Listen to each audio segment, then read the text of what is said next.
Kenya is a competitive production and logistics hub for East and Central Africa, supported by special economic zones and a growing industrial base.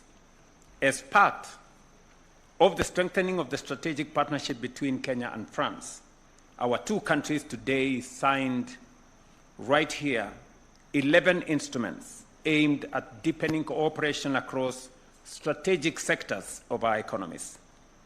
Among the key instruments signed today is the rehabilitation and modernization of the 83 million euro or 12.5 billion Kenya shillings Nairobi commuter rail, which will serve as a central pillar of our urban transport modernization program.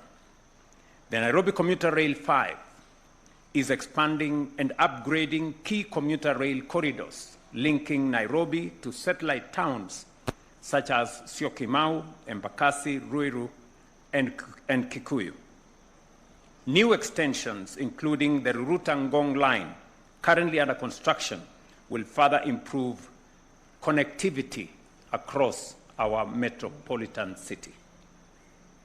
In addition, we signed an agreement establishing a joint venture to develop and finance logistics and port infrastructure, an investment of $800 million.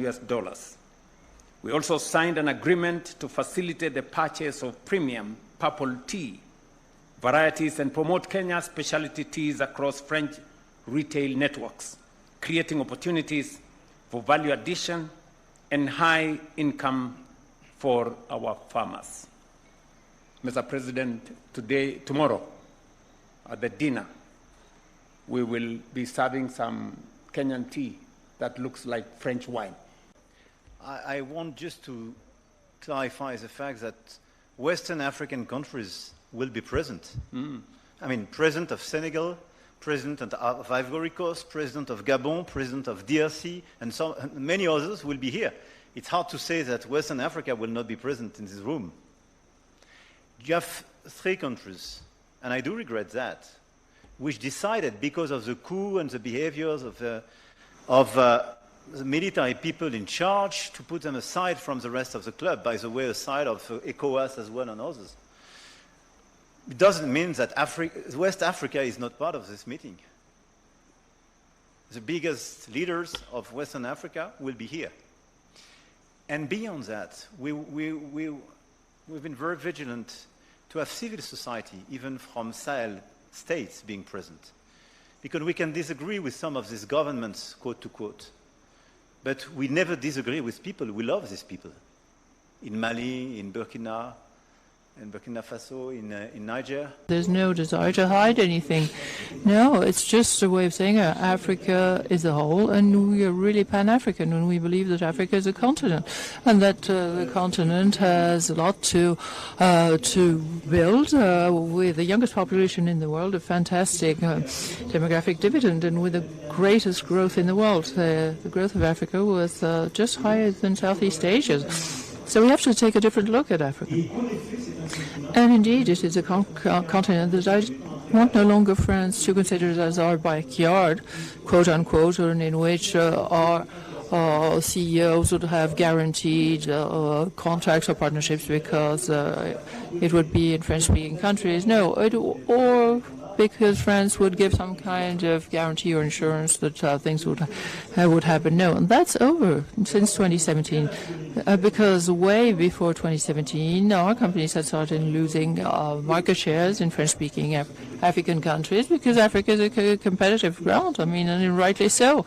And because I believe that we need a well-balanced partnership and a fair partnership. So the transformation we've been carrying out for the past 10 years is based on state sovereignty and territorial integrity. There's been a coup in Mali. You don't want France to be in Mali because you don't want to fight terrorism. Well, we'll just leave. No offense.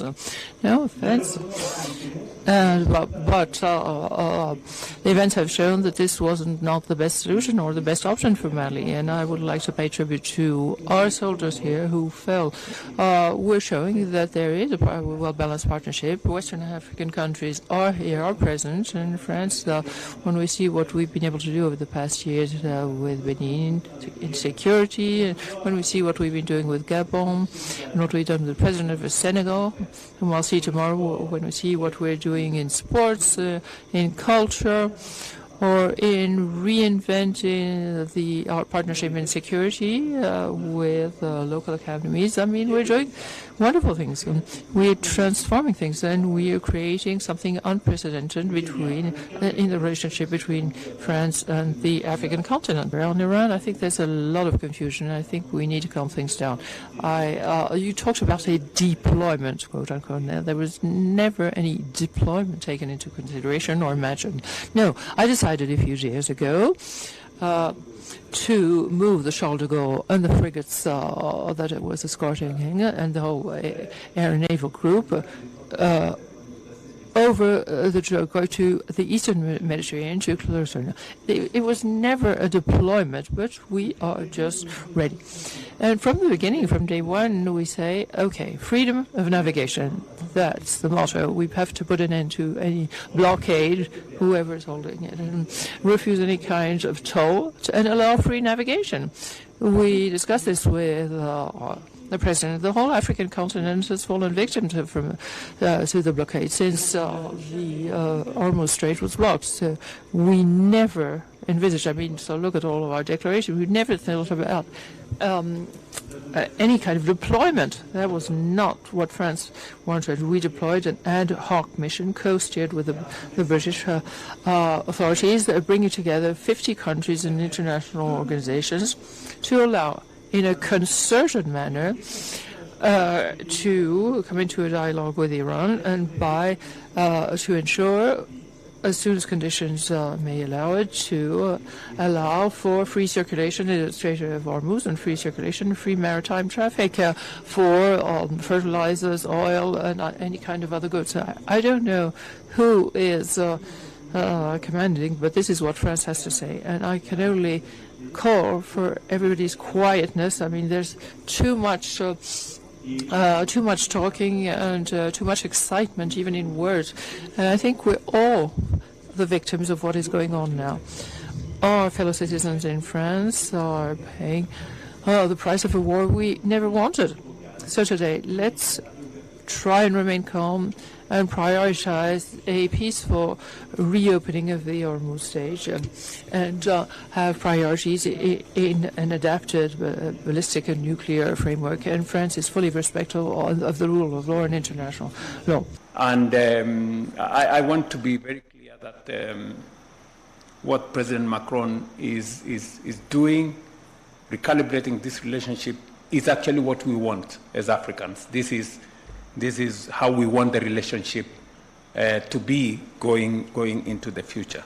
And finally, on the challenges we have at the Strait of Hormuz and the problems we have, I was having consultations with my fellow heads of state earlier today from Sierra Leone, from Senegal, and all of us are affected. You know, fuel prices, oil prices have gone up by between 20 and 30%. We've just come out of COVID. We've suffered the consequences of the war in the middle of Europe, and now we have another situation. For those of us on the receiving end, because this is no longer about 2 or 3 or 5 countries. It's about many countries and many people and millions of people.